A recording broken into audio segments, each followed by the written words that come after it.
just figuring out what needs to go in my bag. I've got some Aquarius Superior Hydration in the bag. I've got some Aquarius Superior Hydration in the bag. If you're wondering why I'm being so quiet, it's because it's 4 a.m. In the car, I have not one, but 2 bottles of Pocari Sweat. There's also a lot of bugs at late at night over here, so coming out of the door, I was instantly attacked by several flying things, which I hate flying bugs. I haven't quite arrived at the starting point of my journey today, but I did want to stop here because I can't guarantee that the clouds will remain hidden all day. So I'm in a place called Yamanakako, and this is what I can see.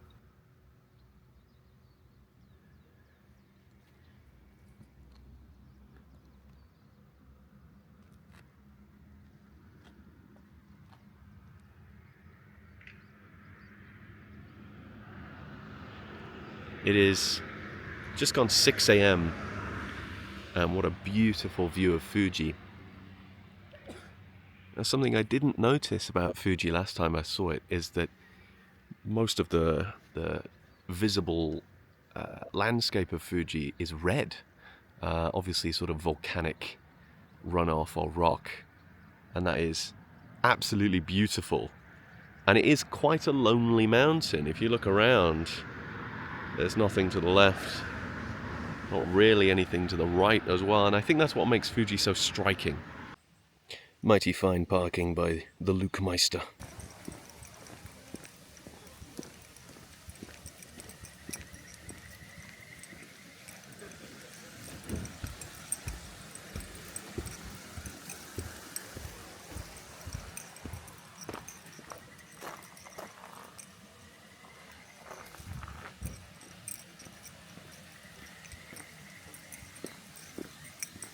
Every goddamn time.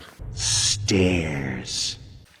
Okay, well, I'm climbing these stairs, and before I run out of breath, I just want to talk about my setup a little bit here. I've obviously got the hat on, some sunglasses.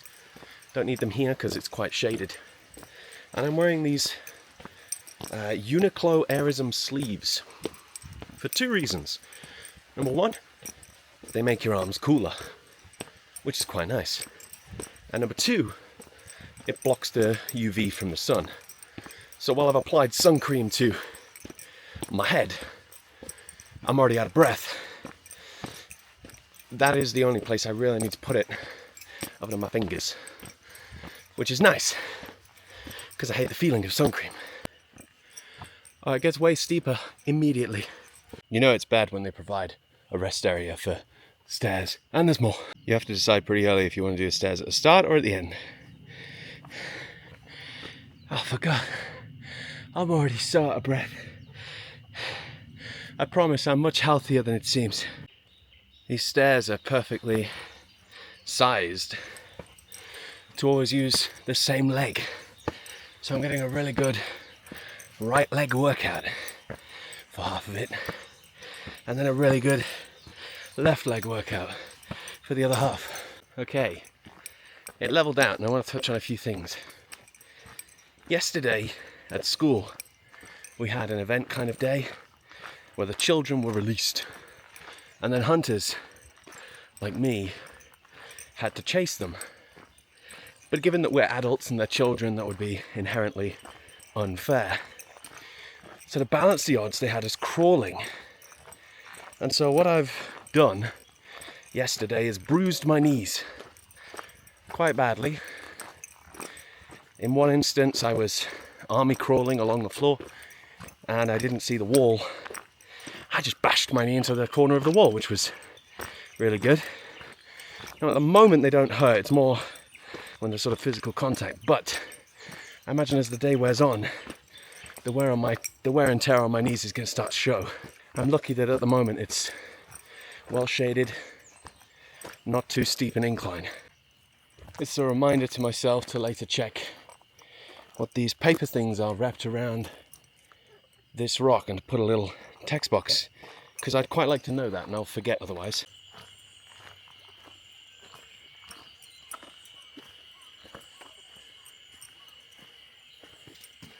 There's a cloud cresting the top of Fuji there. This gives it an almost Jurassic Park-like feel. And the sounds? Horrifying. But I think they're cicadas, so they're not dangerous really.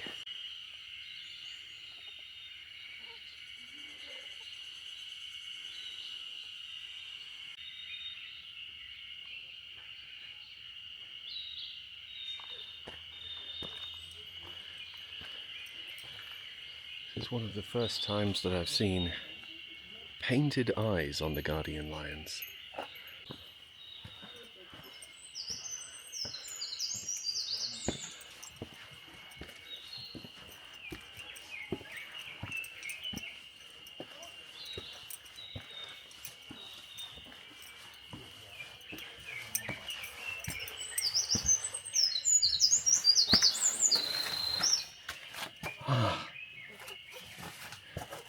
I'm a little wide.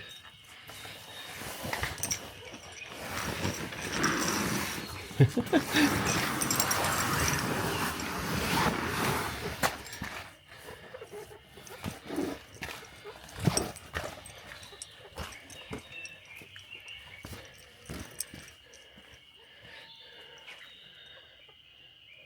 should have taken my bag off. We are walking through the bush now. There is a small rope, but I don't know how much that's going to do to stop you from falling, given it's around knee height.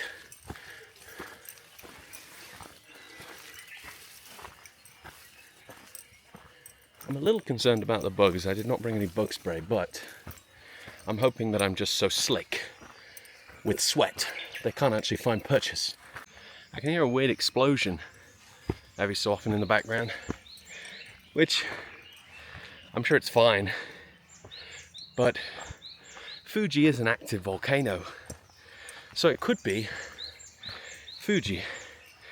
If Fuji explodes, which is highly unlikely, like half of Japan is screwed, so I'm sure it'll be fine, and if it's not fine, at least we go out with a bang. This is crazy, and I don't think the camera's going to pick it up, but I'm actually generating steam.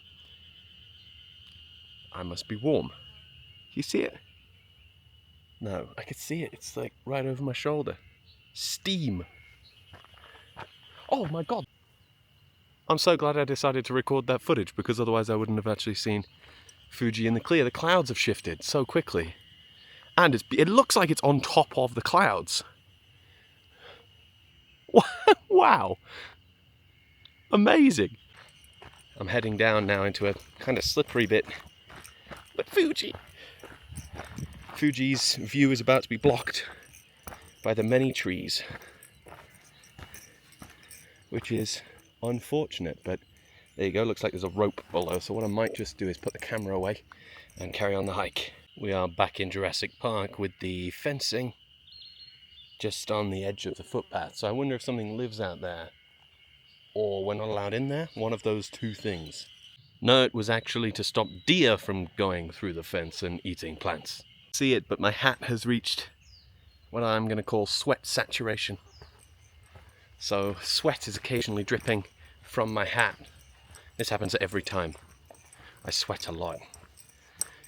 I'm just a warm person. I suppose when you generate steam, there's got to be a lot of sweat. We're going through a pretty calm section now, and I've only seen a couple of people, which is funny because the starting section had quite a few cars, but I suppose if they went the same direction as me, then they've gone way ahead. But this is calm. This is nice. I much prefer these sorts of bits to the flight of a million stairs. So far as well, my knees are okay. My shoulders are okay. My shin hurts a little bit. But that's because, as I was climbing, I bashed it into a root that I did not see. So, when you come to climb this mountain, do remember that there is a route at some point that might might hit your leg. Just to go back to that last point a little bit, having not seen many people here, I'm actually quite glad. And it's one of the reasons I'm not desperate to climb Mount Fuji, because Mount Fuji is a tourist destination. Tourists from around Japan and the world go to climb the mountain, and it's been incredibly commoditized. I'm not big on that sort of experience, and while I'd like to do it one day, I figured if the weather is nice, I would much rather see Fuji than climb it, because I think Fuji is fundamentally the view of Japan, and getting to witness Fuji yourself in the flesh rather than just through pictures is a thing that I think you have to be lucky to achieve. You have to time your trip correctly. You have to go to a place that's not overly crowded. You might go to a Lawson's and take a picture over the Lawson's, though I'm not sure why. And that's the thing. I want to see Fuji. I don't want to be surrounded by people. And I want to feel like I've achieved it. You can get a bus from Tokyo to the 5th station or whatever of Fuji, and then climb from there. And you do it typically in the evening, afternoon, evening, so that when sunrise comes you can see the sun. Well, I had a wonderful view of the sun this morning as I was driving, literally driving towards the sunrise. It was beautiful and red. And while I wasn't at the top of a mountain to do that, I have now seen Fuji twice, from 2 different perspectives, both equally beautiful. And that's what I want to do. I want to understand Fuji, and I don't think that climbing Fuji is how you do that. If you look at Japanese artistic expression of Fuji, it is very rarely from the top, and it is often of a view of Fuji, a representation of Japan, this lonely mountain that encompasses the Japanese, I think. Because for all it's beautiful, it is, after all, a volcano. And if that volcano erupts, Japan, as we know it, will severely struggle. But that is the Japanese mindset. Any earthquake, any tsunami. Why am I recording this while walking through leaves? Any earthquake, any tsunami, any typhoon could wipe away your entire existence like that. But there is beauty in that. Life is only valuable because it is fleeting. And that is the long-winded way of saying why I want to look at Mount Fuji today.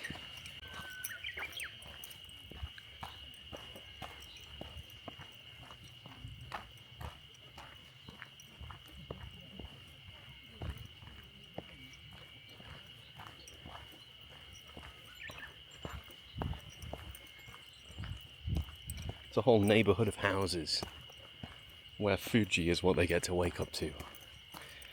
I imagine house prices around here are ridiculous. I can't get over it. It's right there, in perfect view. I'm walking towards it. What an incredible opportunity. And actually, I would argue that this section isn't that different to something you might find in the UK, in my hometown maybe, down a back street. It looks pretty similar. I've just had the most chill section and we're back to bloody stairs.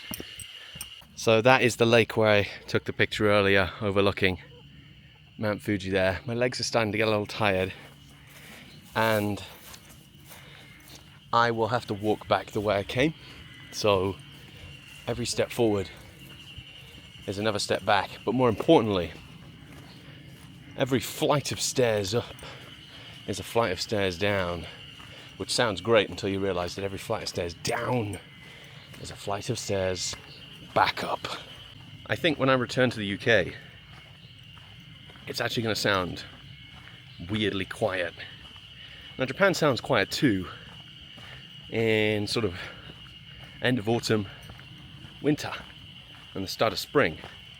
But around summertime, this is the sound of Japan, and since I'll be going back in the summer, I'll be going from the hisses and squeals, this ambient atmosphere of life, to something that probably sounds quite dead.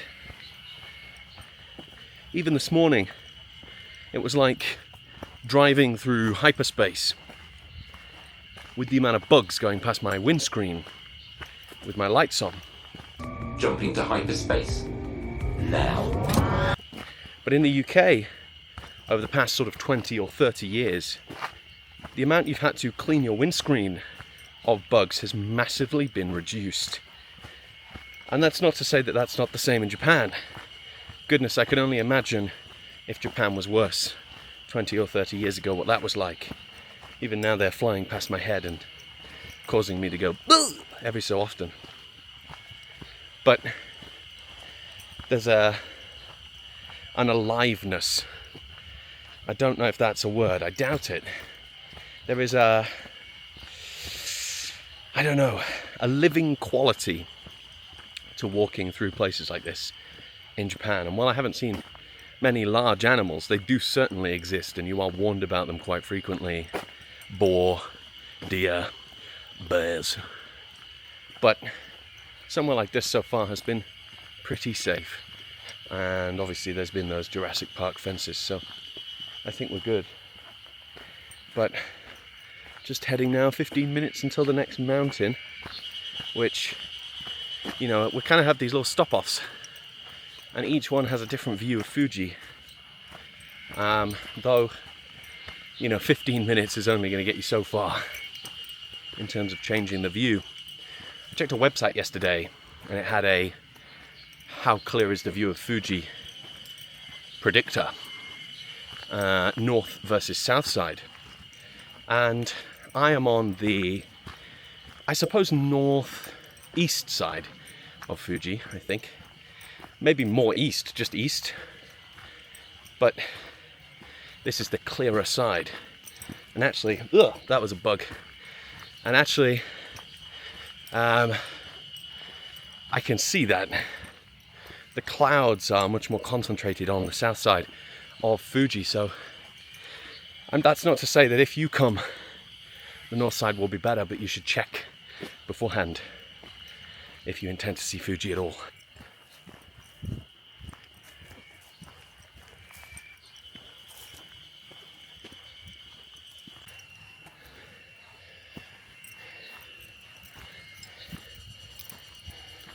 So you can see here the clouds on the south side there, and starting to come in a little bit on the north side as well. Where I am, it's pretty clear actually. We've got some pale clouds.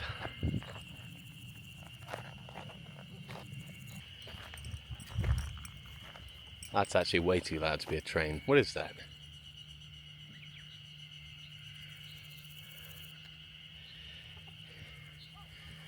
I think what I'll do is I'll have my sandwich and I'll watch Fuji. I bought, what was at the time, a very appetizing sandwich, but now has been crushed in my bag from 7-Eleven. I keep hearing these explosions. I can't see a train. It sounds like gunshots. But then again, there was a famous theme park near here. It could be that. Like a roller coaster maybe? But I can't see it from this angle. Oh, this sandwich is just pure lettuce. Warm lettuce. Fuji.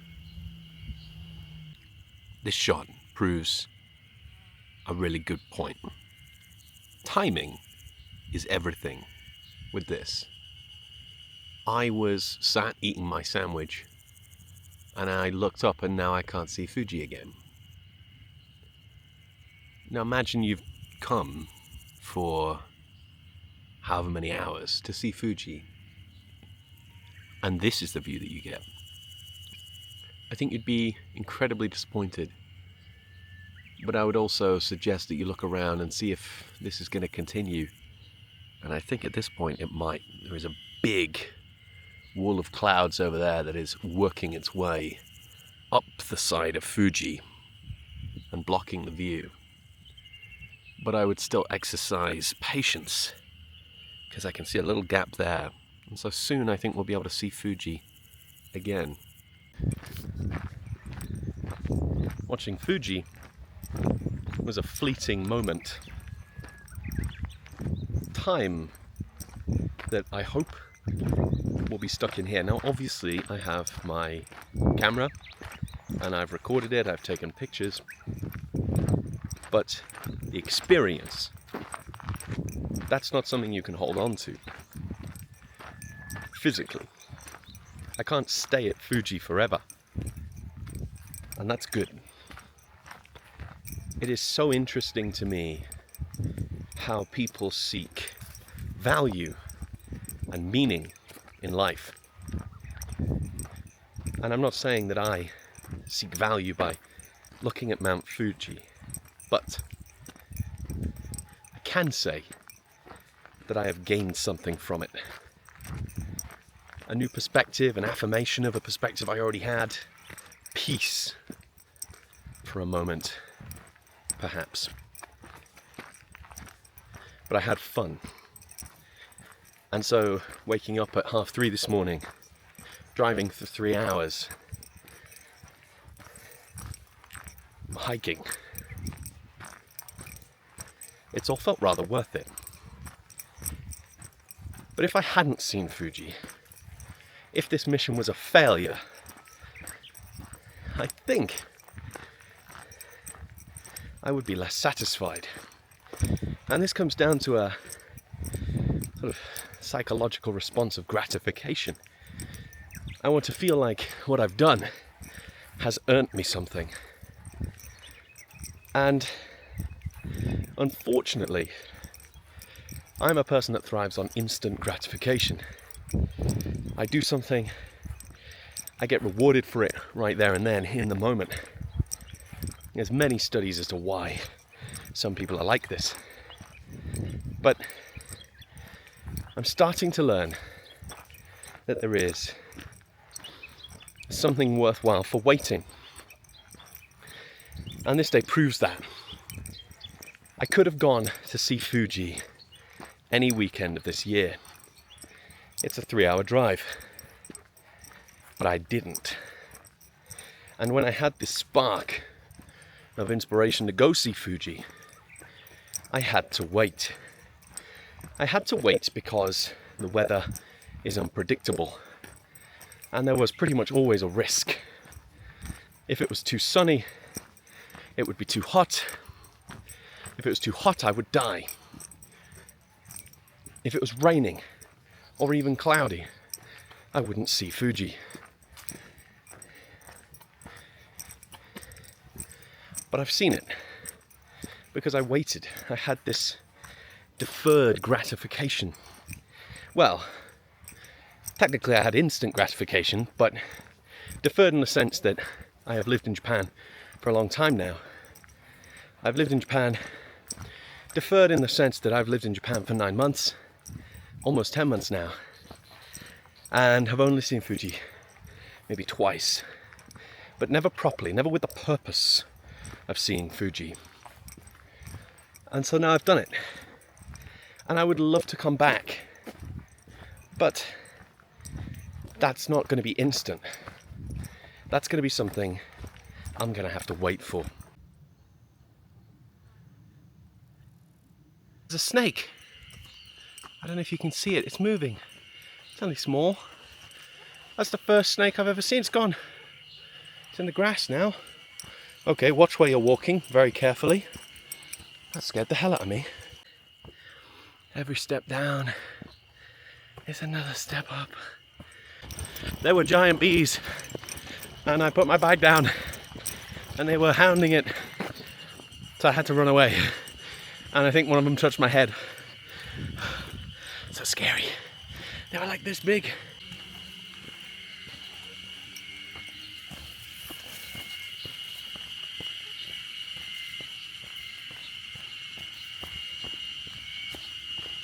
I have just seen the sign for the parking area. We're going down a nice steep flight of stairs. I can't imagine we'll be climbing back up anything, which means I'm happy.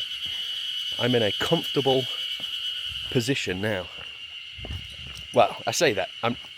My shoes are rubbing against my ankles because I didn't have any of my hiking socks available this morning, so I'm wearing regular, quite thin socks.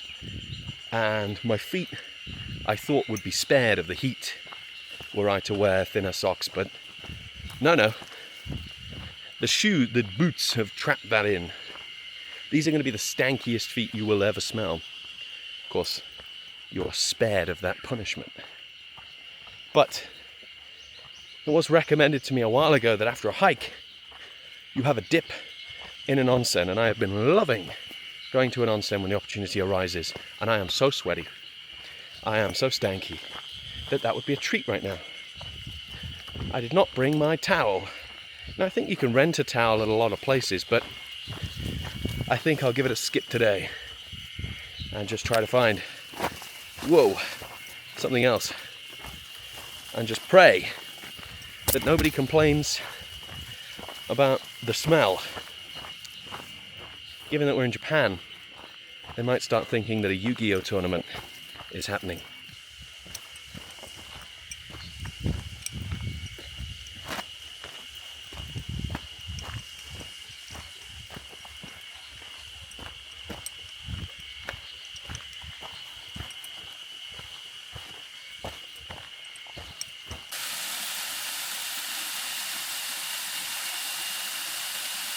A fun little river crossing here.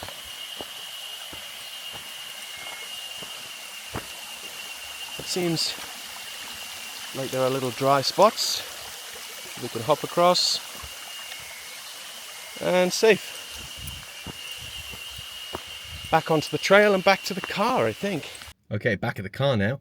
Yamap said that route would take about 4 hours, which it didn't. It took me about 3 hours. So I guess depending on fitness level and how much time you want to take for a break, I took maybe 10 minutes total break time. So I don't know if that factored into the amount of time that the course would take.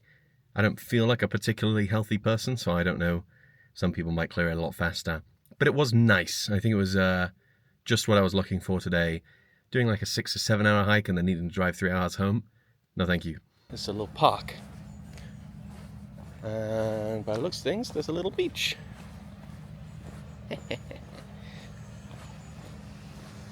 See, if I'd have just gone to Fuji today, I wouldn't have even done this. This wouldn't have been an option. I'd have been tired and exhausted on a mountain in the dark, surrounded by other people eating cup noodles. But instead, I'm at peace in the now shaded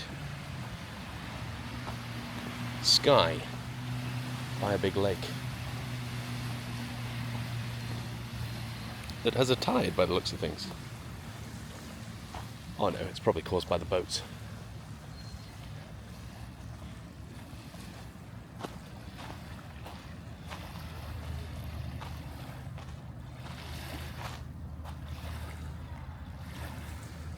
And look, if I'd have come later in the day, Fuji's covered by clouds. So actually, I get to see, in fact, I get to see which mountains I climbed. So that one has all the houses on it, which means the last mountain I climbed was this one.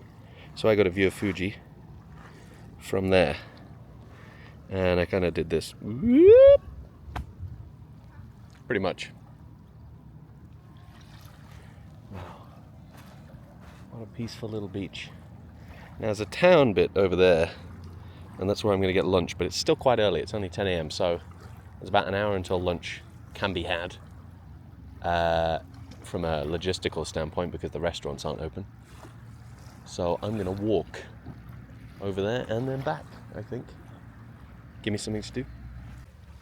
I am starting to realize that I have bruised my foot on my hike because every step is painful, and it wasn't this morning. I guess as well I'm now wearing trainers, where before I was wearing hiking boots, so there's a lot more support around the toe area, where now it's a lot on my toe, and it hurts.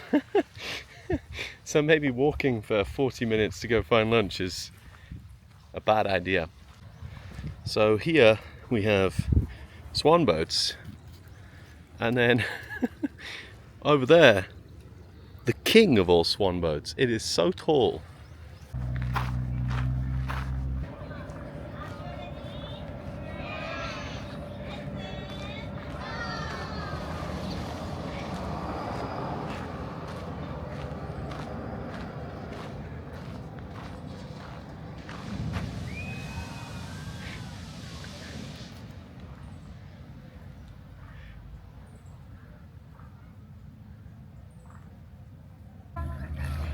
Real swans and carp.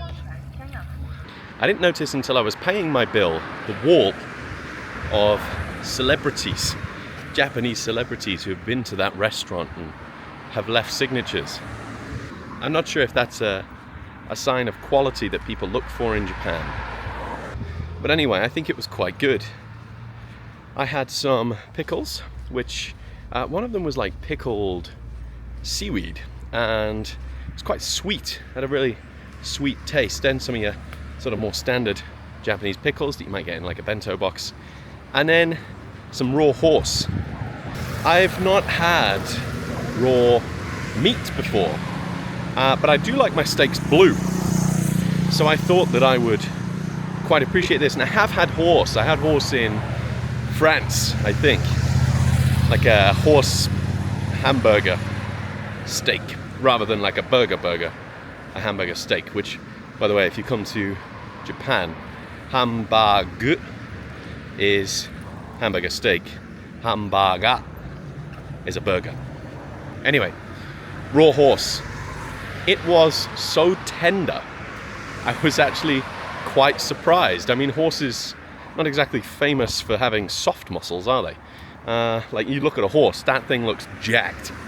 So I'm not sure where they source their horses from, if they have specific horses that they kill to eat. I don't know. It was on the menu, so I figured I'd try it. After that, I ate a dish called hoto, which is a type of noodle. I was recommended when I informed my vice principal that I was coming to Yamanashi to buy some hoto and pumpkin, he said. Pumpkin. So I had hoto with pumpkin, like in the hoto, and yeah, it was pretty good. They actually left the skin on the pumpkin, and I've never seen that before, but it was really, really delicious. And they were green pumpkins, smaller, more tender pumpkins maybe, but very, very delicious. Now I'm regretting my decision slightly to walk all the way to that restaurant, because I now have to walk all the way back to my car. And at the time it wasn't too bad, and I was having a lovely little jaunt. But now my foot hurts. Earlier my toes were starting to hurt, well now they really hurt. And I was limping a little bit. It's kind of smoothed out now. I'm not sure why, maybe I've gotten used to the pain. But I would quite like some Japanese style pancakes. My sister recently sent a photograph of them to the family group chat, and I haven't tried Japanese pancakes the entire time I've been here. So I looked up a cafe to see if there was one nearby, and there is, but Google was saying about a 40-50 minute walk, and it's across the other side of the lake, so it is probably much easier for me to just drive there rather than walk the hour there and then the 2 hours back and then the 3-hour drive home. You got to make tactical decisions sometimes. I don't know if buying chocolate omiyage was the right choice given how hot it is today, so I'm praying it doesn't melt, because it's shaped like Mount Fuji, and if it melts, the entire point of the omiyage is lost. That was the fluffiest food I think I've ever eaten. Recommend, strong recommend, Japanese pancakes. Wow! And it's with this final walk that we will say goodbye to Mount Fuji. For now. I'm sure I'll be back at some point.